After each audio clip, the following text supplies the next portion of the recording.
Hi guys. All right, let's talk about some holiday baking with me. I decided to record all the stuff I was making for Thanksgiving, but this could go for any holiday. So right now, I am pulling out some sourdough that has been fermented overnight. These are delicious sourdough sweet Hawaiian rolls.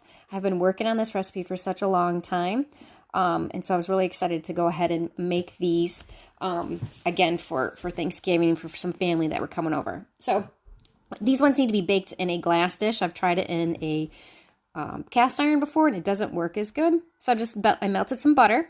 Again, the dough was melted or fermented all overnight, which is great for the sourdough, right? The dough is much stickier than a lot of other things, but it makes them so much like fluffier and just really delicious. So I'm trying to portion them into equal things. I don't measure anything. I just kind of do, and I feel, and then, yeah, you saw me rip off a little bit of that one. It was a little too much, so I'll save that and portion it up with another piece that I think is too much. So you just got to kind of put a little bit of flour on your hands. I'm doing the pinch and pull method right there. And you're just basically pinching and pulling all from one side and rolling it over. And I'm putting them smooth side down into the butter because once I get them all done, I will go ahead and just kind of roll them around in that delicious butter and then put the smooth side up, and I'm going to let them rise for a while. They'll probably need to rise for about an hour or two, a couple hours, depending on your ambient temperature in your house. Summertime goes a lot quicker than the winter time, that's for sure. So they're there. They're going to sit. Delicious sourdough honey rolls. All right, so now we are going to be finishing up the sourdough cinnamon rolls. And I have another video on that one as well, but this is a really fun, delicious thing that gets requested quite often, especially for Christmas morning. So again, fermented the dough overnight. That is the point of sourdough, is to make everything super healthy.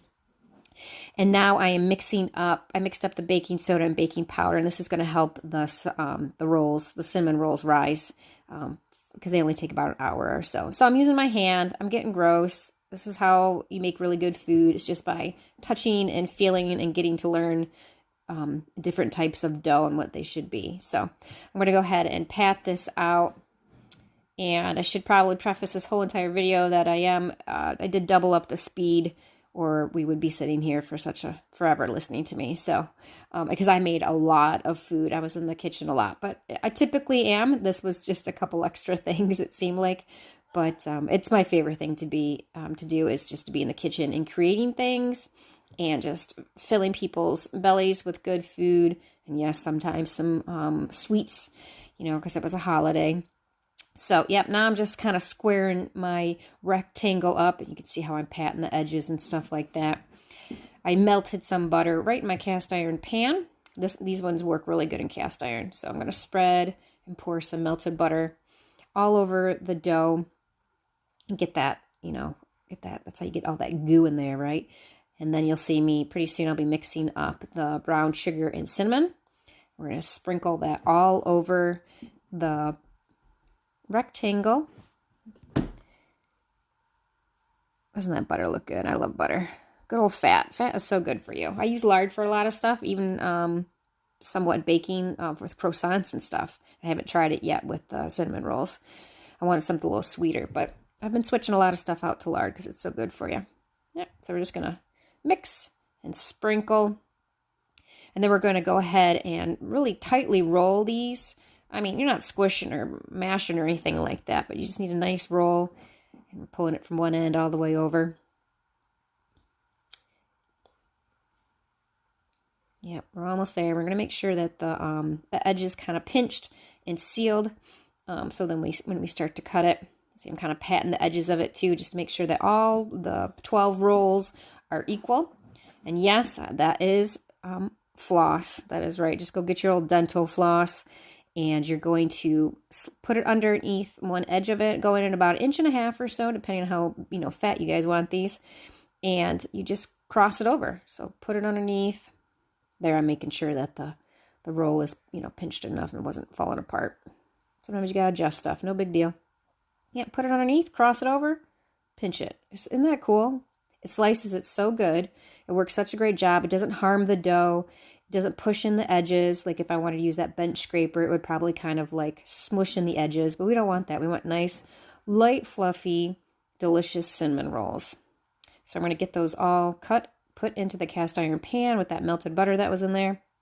And we're going to let them rise for about an hour, and then let the baking soda and baking powder do its job while they're rising, and more or less while they're, excuse me, while it's in the actual oven.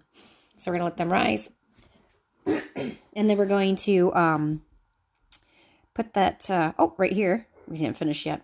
We're going to go ahead and clean the counter because now I've did all that dough, got all that stuff over there. So I used just the bench scraper and bench it, push it off into my hand, throw it out. Actually, I give it to the scraps for the pigs.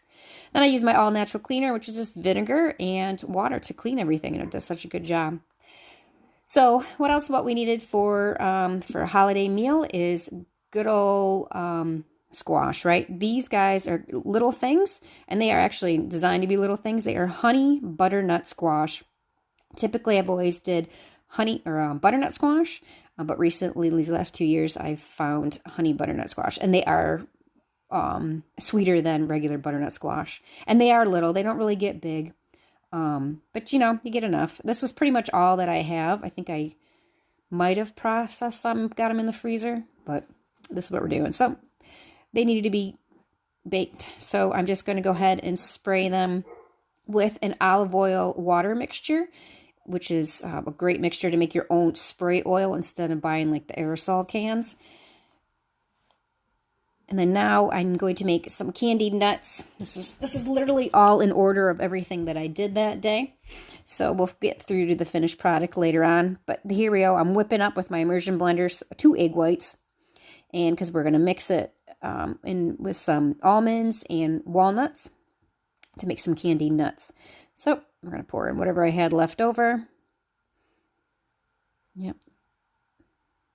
I don't always typically do walnuts, but I had extra from my husband cracking some walnuts.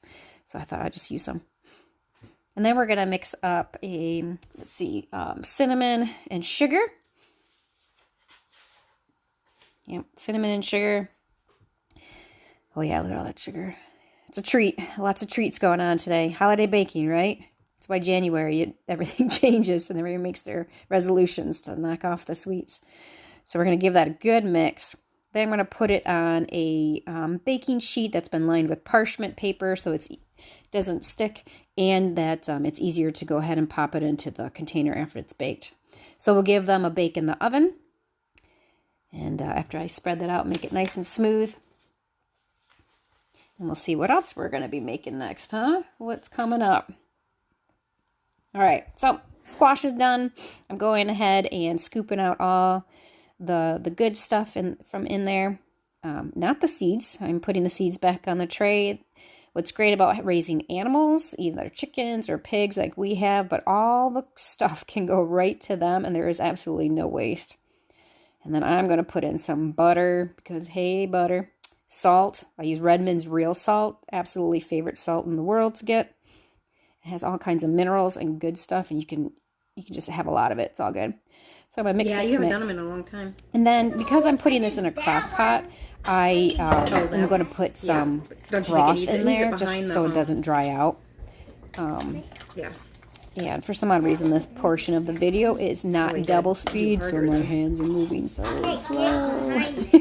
Oh, I can. All right, so I'm going to put it in the crock pot. That is a very old crock pot. I don't even know where it came from. Must have been a grandparent at some point. Yep, that was good. And that's basically all I did for that. And then when I was ready, I just took the lid off and served it. Now I'm going to make some homemade mac and cheese. I already boiled the noodles, as you can see, and put them in the crock pot. Again, just trying to get everything pre-done ahead of time so that I can enjoy the rest of the day and hang out with family. So kind of like what you would want to do. Most of the stuff needed to be done the day of. The day before wasn't much of an option besides the sourdough. And I make my mac and cheese different every freaking time. I don't know, but there we go. I put in a clump of organic cream cheese. Gosh, I love that stuff. This was the best cheese. And then I made the other sliced stuff was my homemade cheddar cheese. And I'm going ahead and putting in some spices. And yeah, I'm using scissors to cut up the block of cream cheese because, you know, it wasn't that soft. Just wasn't ready to melt for me, apparently. So we're giving that a good stir. What else do you guys put in your mac and cheese? I'm going to put in some milk. Got some sour cream. Normally I have sour cream that I make at home, and it's Greek yogurt. And then we use that for sour cream instead because it's awesome. And it's probiotics. But I was running out of milk, so I needed to go ahead and just use a store-bought yogurt.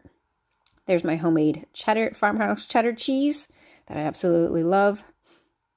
That's probably the number one thing that I make constantly when my husband goes to a farm to get raw organic milk. I just love it. So good. Yep, so stir, stir, stir. Oh, smash that. Cream cheese, huh? All right, now we are going to make some super fast mashed potatoes. Yes, that is an apple peeler. You move the part that does the coring part. You just you can unscrew it and it goes to the side. And then you go ahead and just use the potatoes. I mean, yes, I know that's in 2-speed, but gosh, it makes it so much easier. It's amazing. Preferably, I would like to leave my skins on, but sometimes my potatoes get something, some kind of, I forget what it's called, but I end up using Myco seed treat that helps get rid of the little black spots, but it doesn't always work out. So these ones I just let somebody else go ahead and peel that. Isn't that nice? Yeah, so that's me cutting them up. Cut up those potatoes. All right, I cut up the potatoes. Now getting them in the crock pot. Got broth. Lots of salts again. And now right here I am prepping some of the stuff that I want to put in there, and I think for the stuffing as well. So I'm just kind of prepping the onions. In that baggie right there is some frozen celery that I diced up, actually from last year. Still does a great job in the freezer. So garlic, onion, and celery. That must be for the stuffing.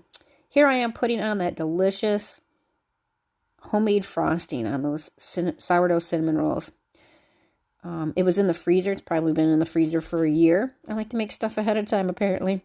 So that's what I did. So we did that. Oh, doesn't that look so good? Mm-hmm. So good, so good. All right, candied nuts in that beautiful glass dish. I am just kind of peeling. See how I picked that up off the parchment paper? That was much easier. Pick up the little pieces. I must have did a little too much egg white or something like that, or not enough nuts, who knows. So there's big chunks of it, but you can't go wrong with that.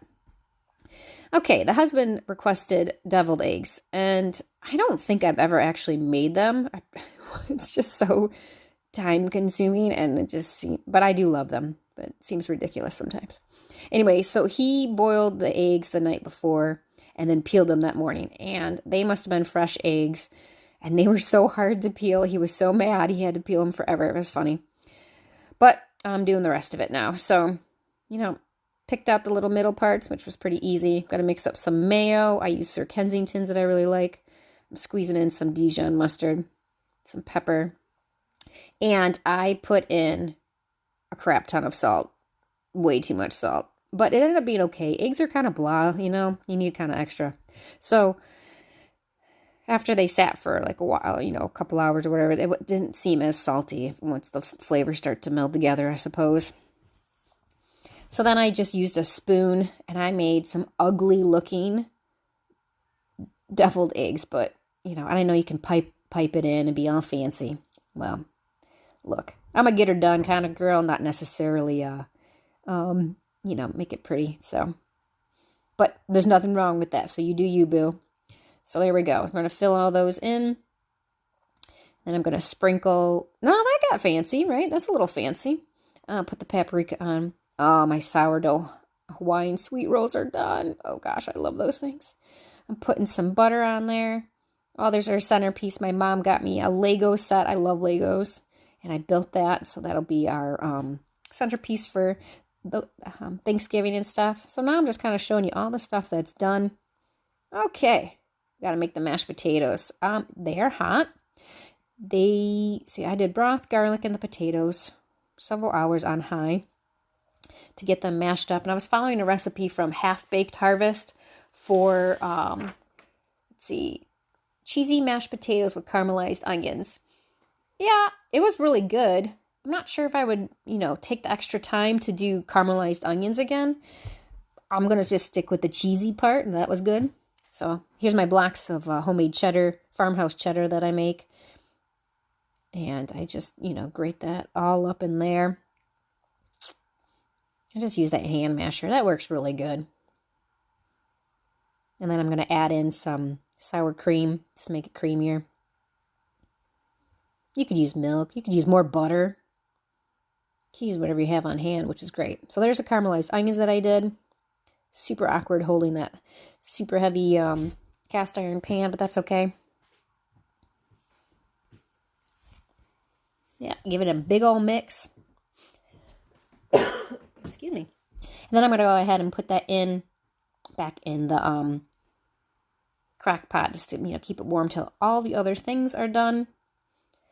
The next thing I'm going to work on here, that is a sourdough sandwich loaf. It's a little more dense. I didn't really care that it was dense. I wanted to use it for this purpose of making my own sourdough stuffing.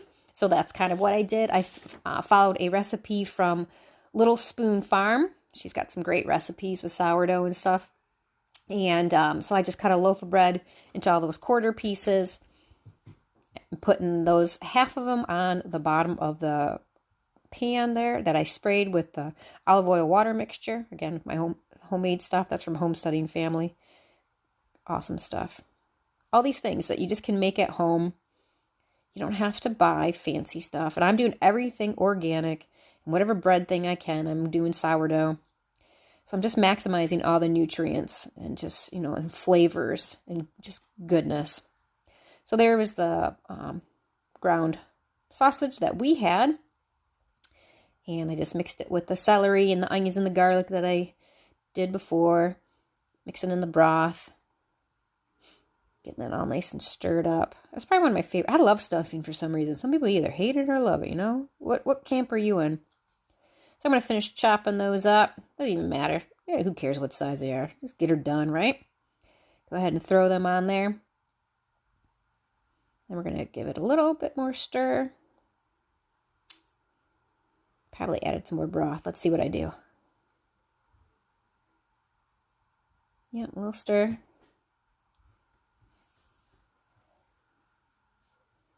This is such a great way. Just make an easy sourdough loaf days before. No big deal.